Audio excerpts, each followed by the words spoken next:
Hello there. So it's been a while since I've been making any films, and I've been doing a lot of inner work, and I've reached a point where I'd like to share some of it with you. So what I have here in my hands is a scroll which I've created, and I'm going to read out the first part of this scroll, and this is called the 64 Shadows.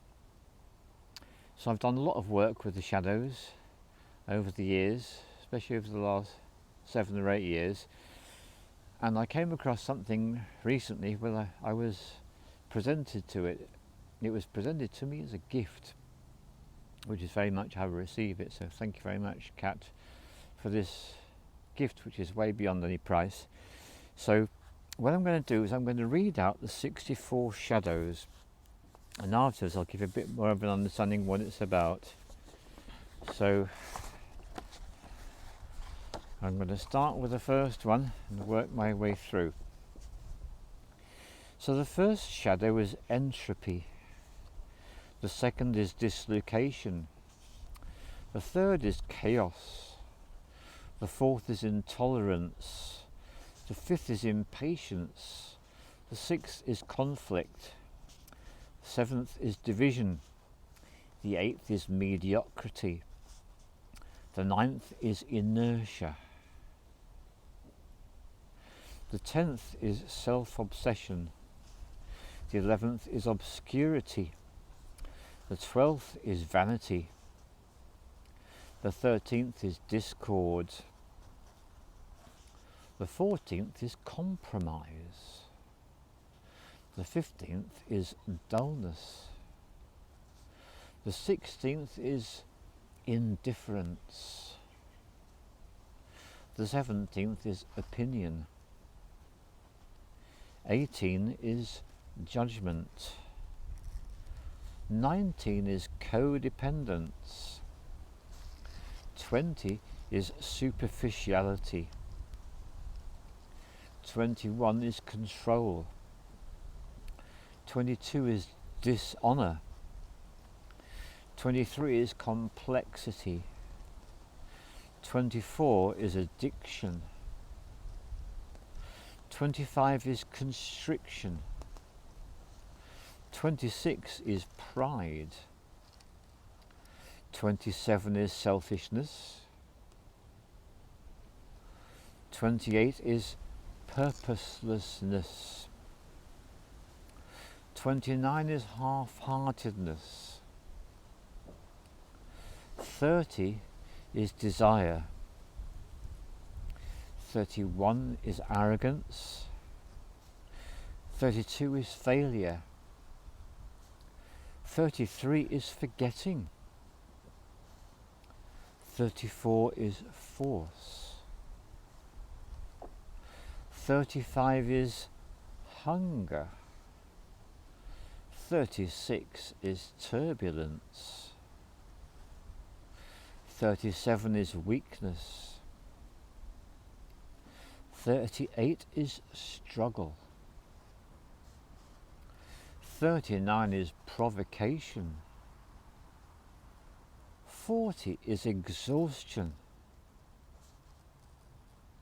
41 is fantasy. 42 is expectation. 43 is deafness. 44 is interference. 45 is dominance. 46 is seriousness. 47 is oppression. 48 is inadequacy.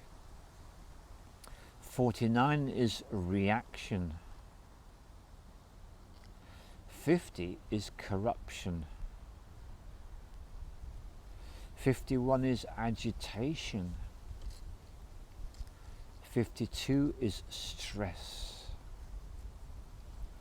53 is immaturity. 54 is greed. 55 is victimization.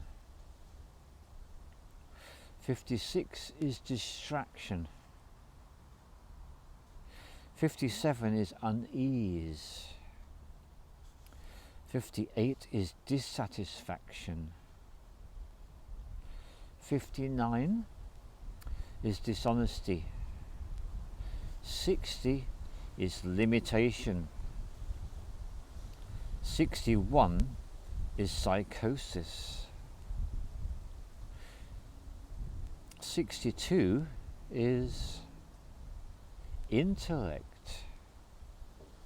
63 is doubt. And 64 is confusion. So for some weeks I've been studying something called the gene code. It's online. There is a book, and out of my studying of the book I created this scroll. And at the very bottom of those 64 shadows there are the following words. It says, embrace the shadow, release the gift, and embody the siddhi. So there's a clue straight away. All I've done is I've read out the shadows. I've not mentioned the gifts at all. I've not mentioned anything about the siddhis. What I've chosen to look at in this film is the shadows. So what it says, I need to say it again because it's a big one. Embrace the shadow. And I've had some time to contemplate on what this is about. The idea to understand is that each of these 64 shadows are actually gifts in disguise. There doesn't seem to be anything particularly gift-like about oppression. Maybe with the intellect it's a bit more confusing, and then there's confusion. What to make of confusion? So, this is just the beginning. I'm going to choose a few at random which relate to me in particular. So the idea is, with the use of astrology, astrology has been combined with human design, which is a very specific variant of astrology, and that's also been combined with the I Ching, which is the ancient Chinese oracle that is familiar to a lot of people. And all of this has been put together in the most extraordinary way. And what I understand is that each of the human shadows are gifts in disguise.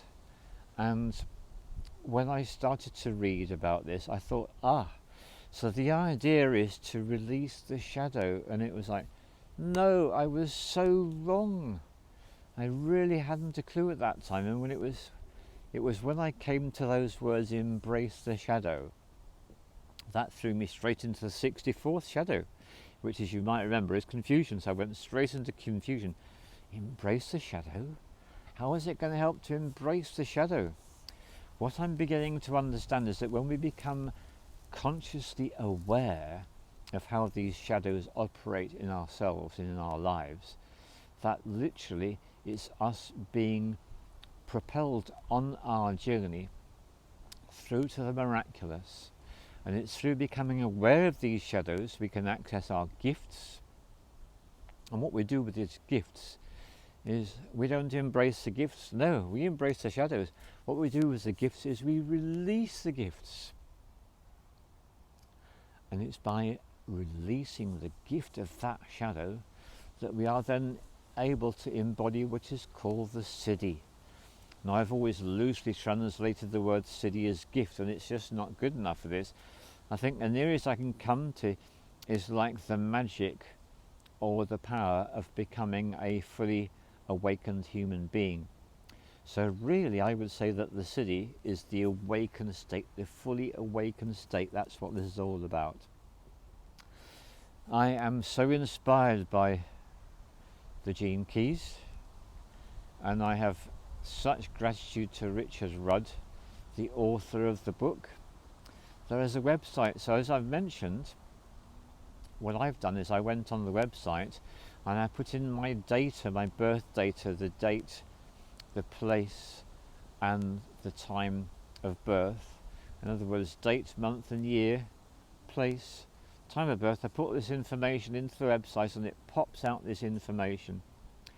and it gives you some words at the top, and right at the bottom it gives you a chart, and out of the chart I was able to discover what all my gene keys are. So I've got 11 operating gene keys. These are the ones that fundamentally influence who I am, and it's been a very revelatory, surprising, and at times extremely disturbing journey. So much so that I feel overwhelming gratitude to Jeannie, who initiated me into the mantras, and to Ali, who initiated me into the whole idea of combining meditation with mantra work, which comes from Deepak Chopra. So I am so grateful, as always, to so many people. These are people that I'm mentioning: Kat, Jeannie, Ali. I'm grateful to every human being I ever met in my life, whether they gave me a good time or whether they kicked the backside out of me, because actually what I realise, I've learnt so much from everyone. This is definitely part of the magic of the mantras, but it's also very much a part of the magic of the gene keys. So what I'm going to do in subsequent films, I'm going to go into a bit of really personal detail and just show you how I have been living these shadows, and how becoming consciously aware of that, what I've been doing, has been such an extraordinary moment of revelation for me. And sometimes I have felt incredibly uncomfortable facing up to some of these insights. And so what I would say is, I would say the gene keys themselves represent an initiation, actually a series of multiple initiations, and it has taken me literally weeks to get fully to grips with my own. And in fact, when I say that, I mean start to get fully into grips with my own. And the keys are divided into three kinds. There's the genius keys, the love and relationship keys, and the finance and prosperity keys. So this is what I've been studying, and I will begin to share more and more with you. So my suggestion to you, if this appeals to you at all, get the book by Richard Rudd. It's called The Gene Keys. Go to genekeys.com, the website, and a whole world will open up to you.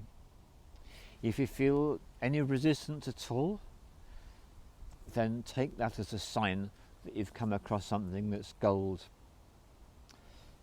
I've said throughout my life, this happened first of all when I came across the doctrines of karma and reincarnation.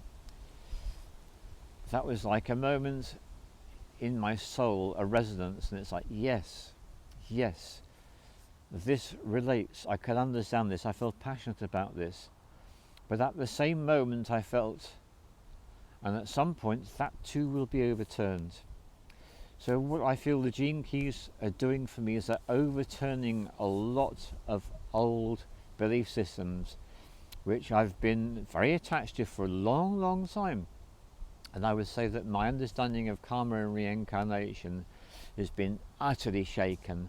And the only other thing I can think that has shaken me up so much is my knowledge and conversation with my friend Paz from northwest Spain, Galicia, and from all of my work with the plant medicines and all my conversations with people working with the plants. So thank you very much for watching, and you're most welcome to delve into the ones I produce from here onwards. Thank you. All the love to you. And thank you to Ivy Thornwood for this beautiful location.